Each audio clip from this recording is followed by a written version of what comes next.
சிறப்பு அதிகாரம் வழங்கும் அரசியல் சட்டம் 370வது பிரிவை அதிகாரமாக நீக்கியது. அம்மாநிலத்தை 3 யூனியன் பிரதேசங்களாக பிரித்தது. கூடாது. இரட்டை உறுப்பினர் அனுமதிக்க முடியாது. இரட்டை உறுப்பினர் RSS மெம்பரா இருக்கிறாரு, RSS இருக்கிறாரு, காங்கிரஸ்ல இருக்க முடியாது.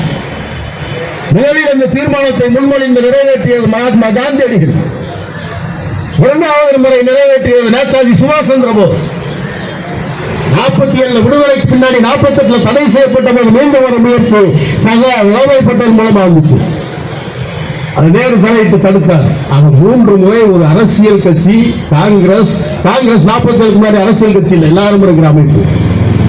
RSS இருந்தா இருக்கக்கூடாது அப்படின்னு RSS இருக்கிறாங்க, அரசு அலுவலர் அழைக்கக்கூடாதுன்னு போட்டதை பற்றி சாட்சி. இப்ப இல்ல, இப்ப RSS வெப்சைட்டை எடுத்து பார்த்தால் வரலாற்றிலேயே RSS இருப்பவர்கள் அலுவலர்களாக இருக்கலாம் என்று நரேந்திர மோடி மட்டும்தான் நமக்கு அங்கீகாரம் வந்திருக்கிறார் என்று பெருமையோடு சொல்லிக் கொண்டிருக்கிறார்.